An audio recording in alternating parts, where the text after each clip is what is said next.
Hey guys, welcome back to my channel. I am Danielle, aka Stitcherista here on YouTube. And today is Saturday, February 12th. And time for another update, right? 6 days a week. The only day I don't do a video is Sunday. Tomorrow, Mom's coming over to do taxes. It's Super Bowl. I'm getting sushi. Can't wait. Yeah. I'll DoorDash it so I don't have to go get it. But I did do some stitching yesterday.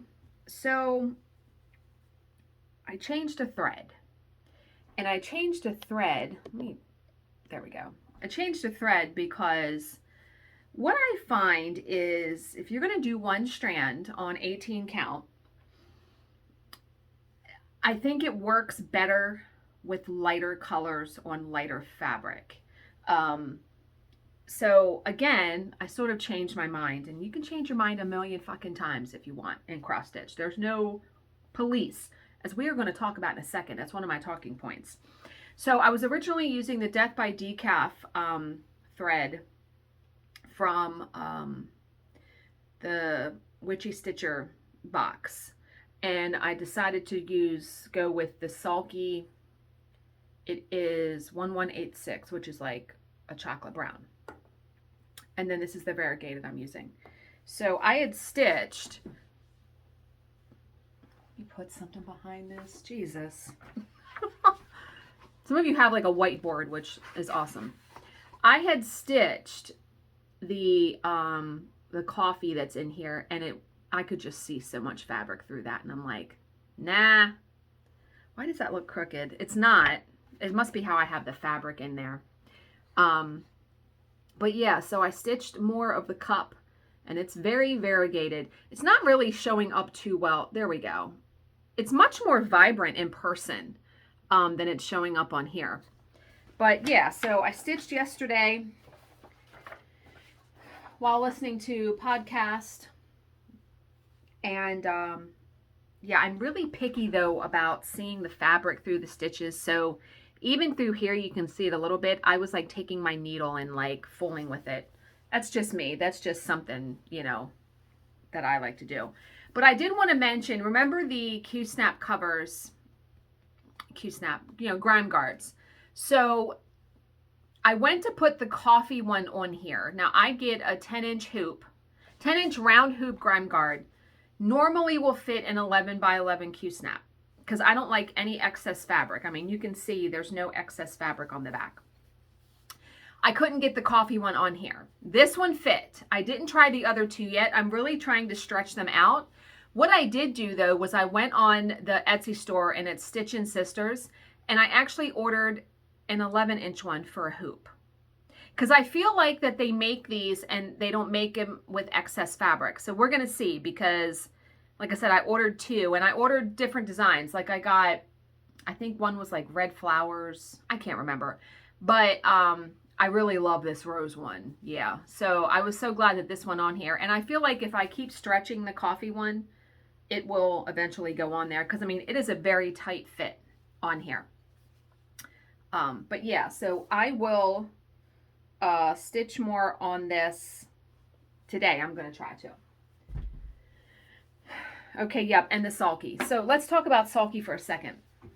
So I had mentioned, because I love stitching with the Sulky, I had mentioned that people were using the acrylic lipstick covers.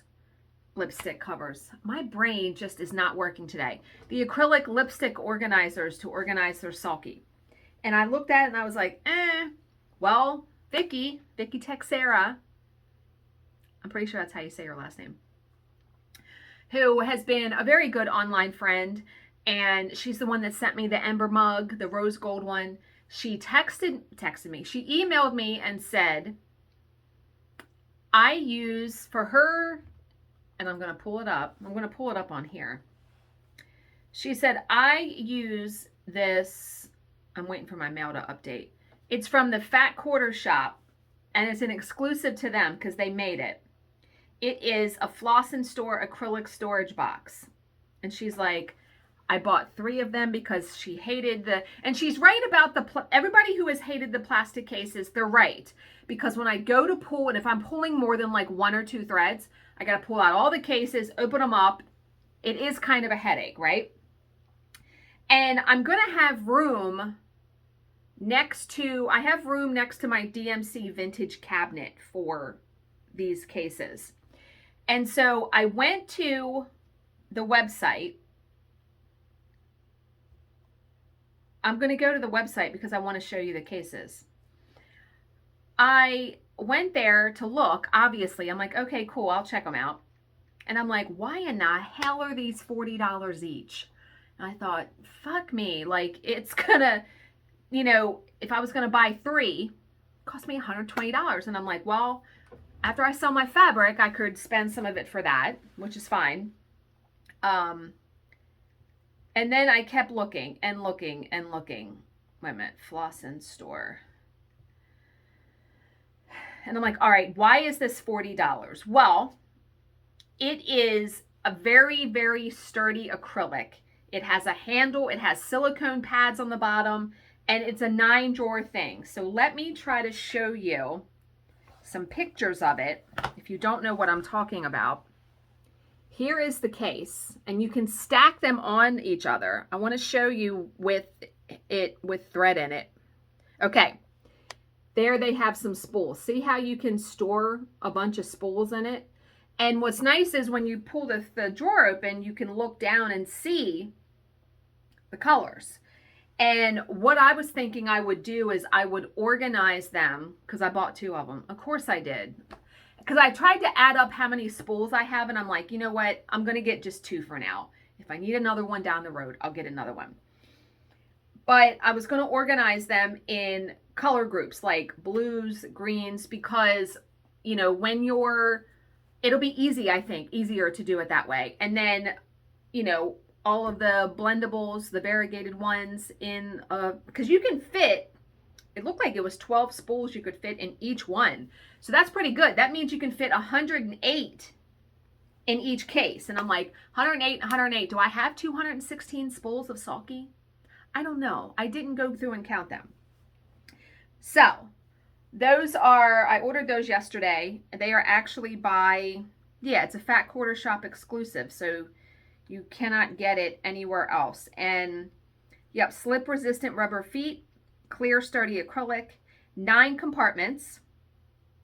Says subtle and classy laser etched Fat Quarter Shop logo on top. So the exterior, like the box size, is 3.5 by 8 by 12 1/4. So it must be 12 1/4, 8, and then 3.5 tall. And then each box size is 2.375 by 2.625 by 3.687. So it should look very nice and neat. I can't wait, because I will just toss the cases, the old Sulky cases, because yeah, it's not, there are better ways to store those spools. So, and all of the reviews that they gave, and they have like 8 pages of reviews on here for it, everyone loved it.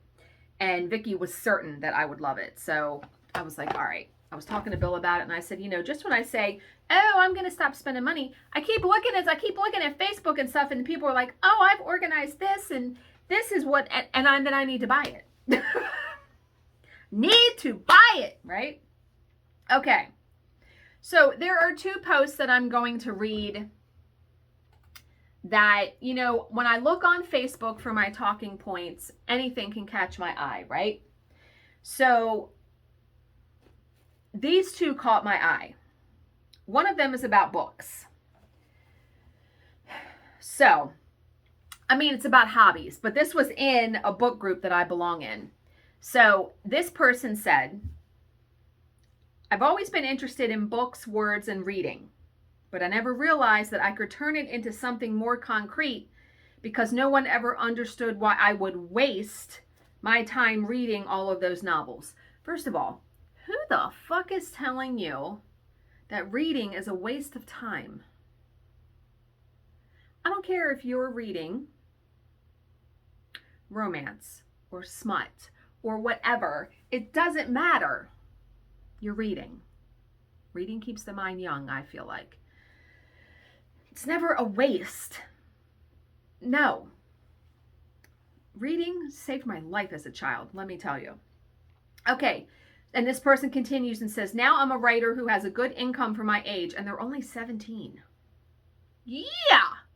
And proud parents, so I couldn't care less about what others say because at the end of the day, reading is what brought me all the way here.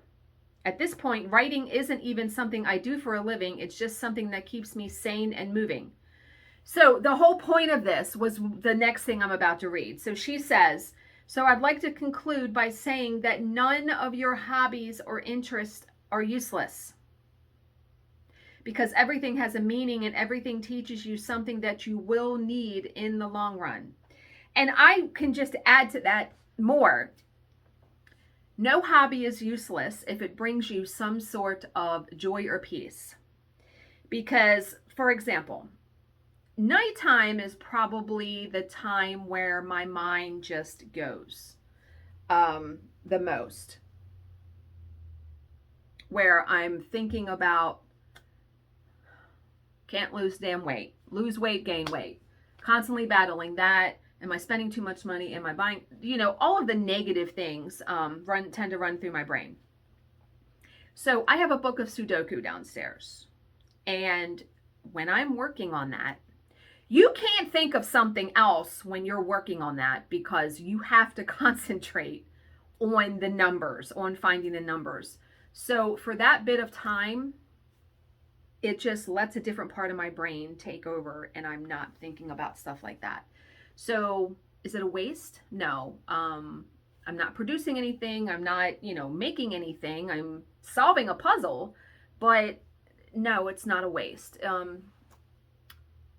Playing games like Candy Crush or even video games. I mean, I feel like it hones your dexterity skills and it does work parts of your brain. I mean, it's problem solving, right?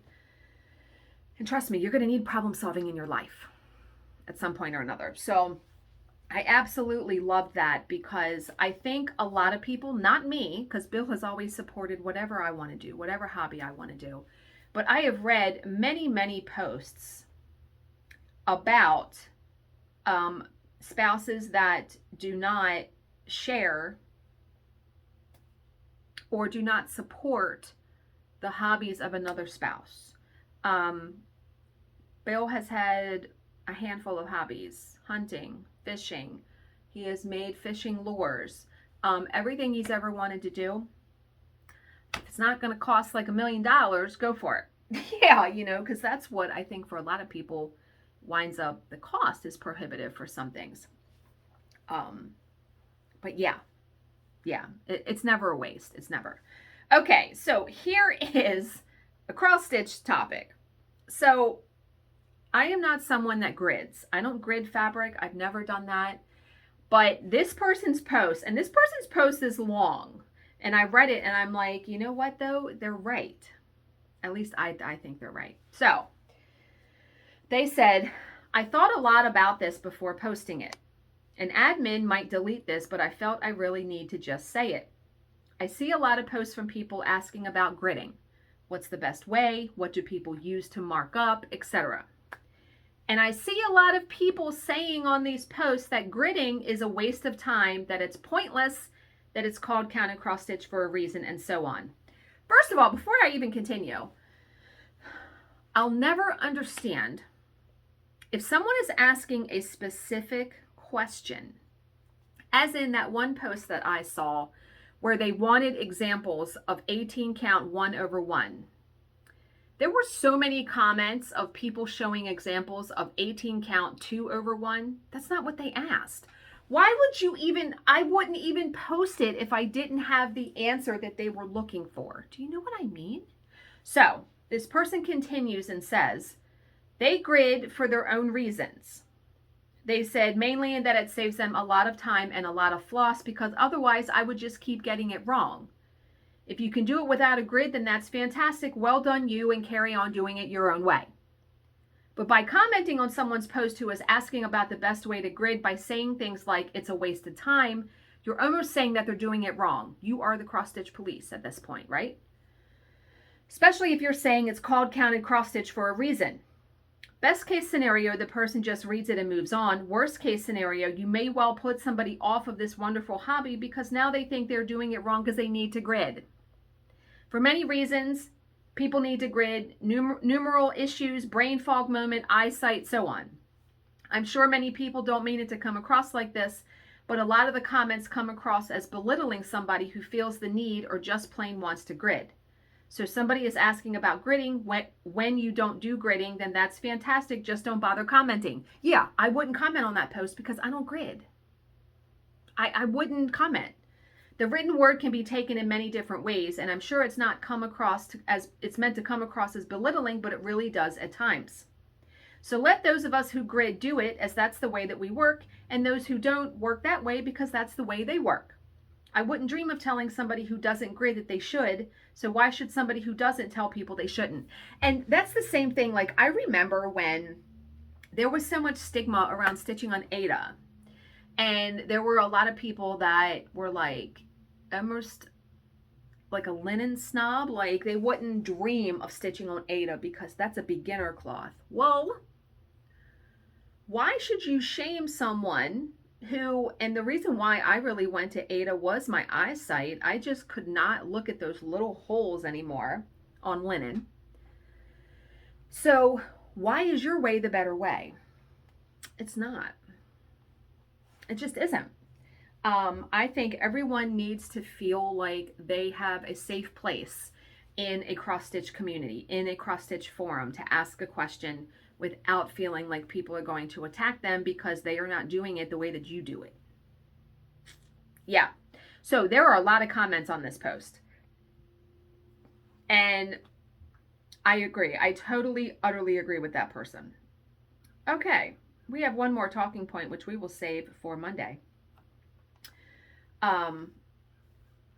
We are going to do a true crime story today. Yay, right? Haven't done one of those in a while. Okay, so this is Kathleen Hagan. Any way you slice it, Kathleen Hagan was a brilliant woman.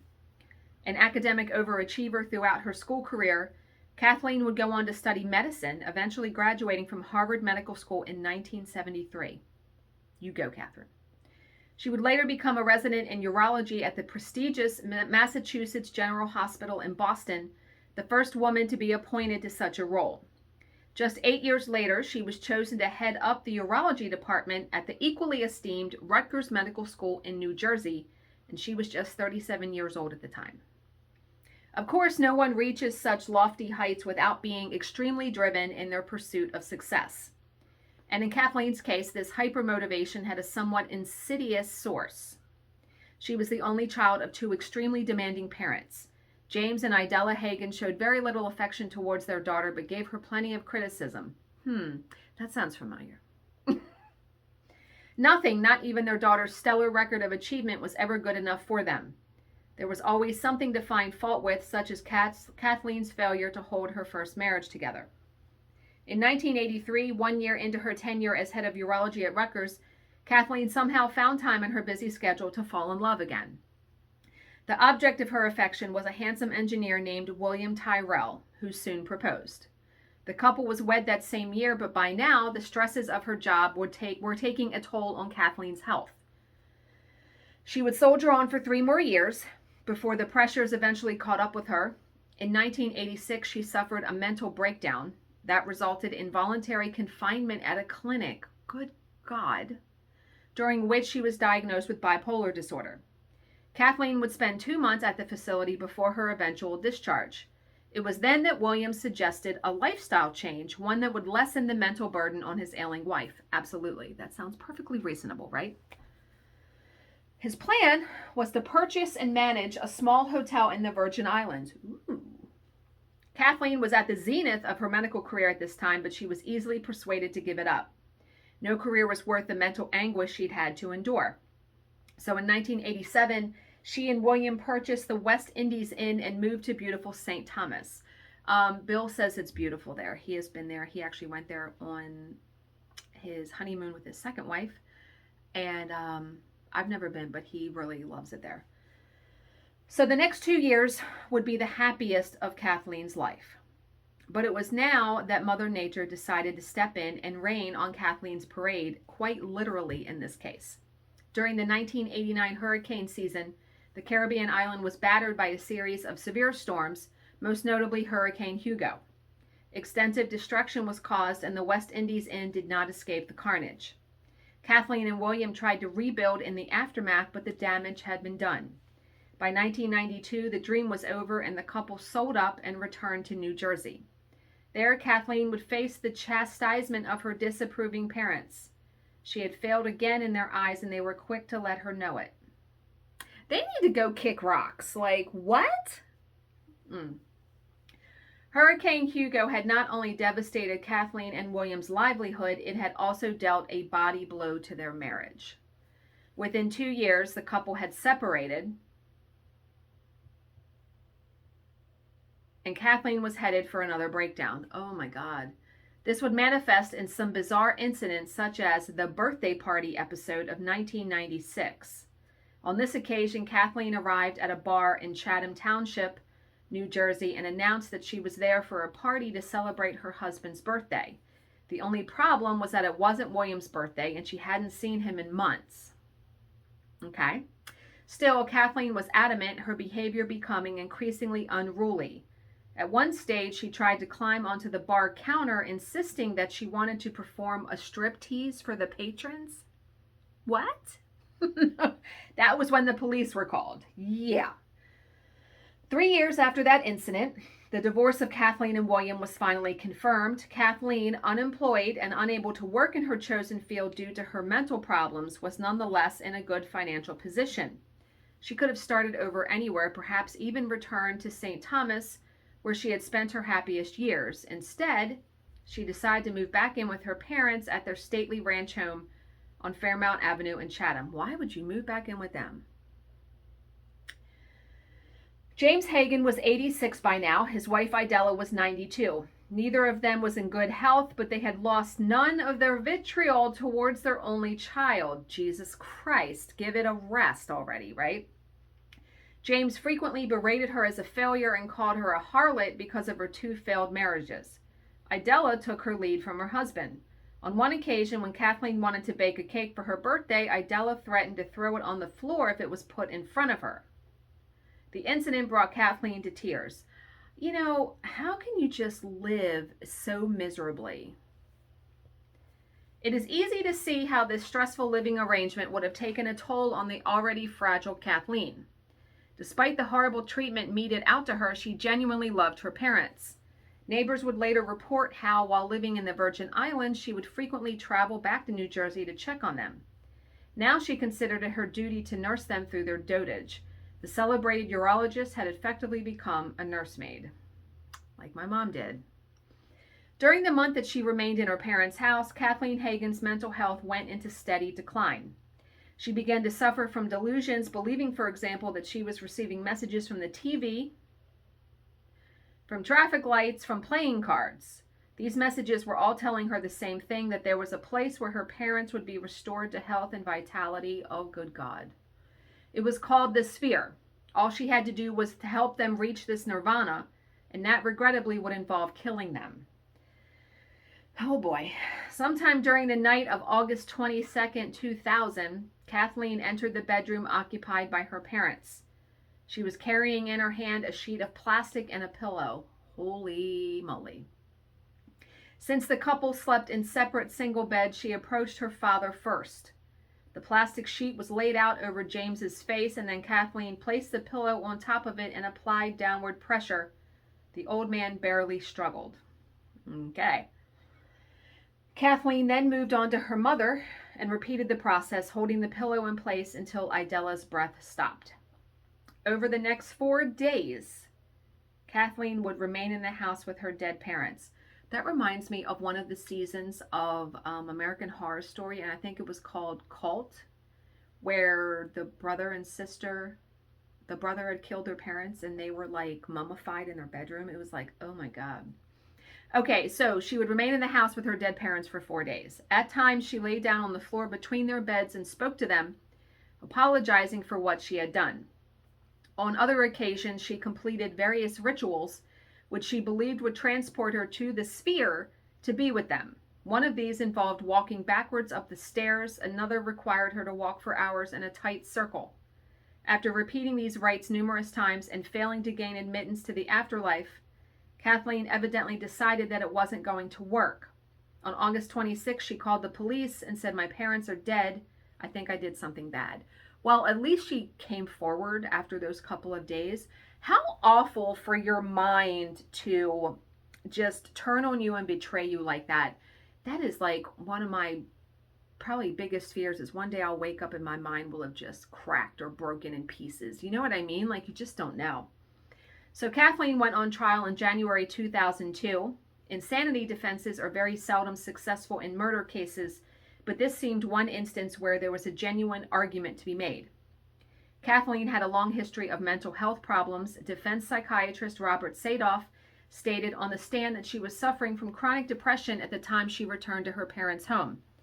Kathleen herself testified that she kept hearing a male voice, which she believed to be her father, instructing her to kill.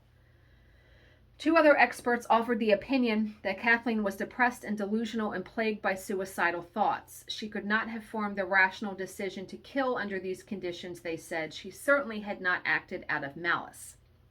Given this testimony, it was hardly a surprise when Kathleen was found not guilty by reason of insanity. She was ordered to be confined at a state mental health institution and to undertake a strict regimen of treatment and antipsychotic drugs. No specific term of confinement was stipulated. Kathleen would be subjected to regular evaluations and would be freed when she was no longer considered a threat to herself or to others. In the end, that would amount to 6 years as a psychiatric patient before she was released in 2008. She died 7 years later in April of 2015 of natural causes, and she was 69 years old at the time.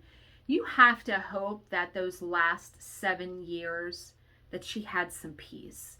This is probably one of the first true crime cases where I actually feel sympathetic towards her. To be like a world-renowned doctor and then just to have your life turn out like that had to have just been absolutely awful. Yeah, how awful was that? I had never heard of that case. Had you? No. Okay, so how are we going to continue to unfuck ourselves in 2022? Okay, this one's pretty short, and I actually really like this. This may be one where I don't tear it off like a crazy person. And happiness is in what you say. Okay, so I am a firm believer in that thoughts and words become actions. So I think we need to speak how we want our life to be. I keep thinking of Steve Harvey when I listened to him the other day, where he says, you don't receive because you don't ask. He said, stop asking for small things. He said, ask for anything. Ask for the big things. He said, God is a supernatural being that can make anything happen. Ask, right? So I absolutely love that. Happiness is in what you say. Now okay, yeah, Mondays is about love, so which I thought Valentine's Day, right? Okay, I hope you guys are all having a fantastic Saturday and that you have a good rest of the weekend.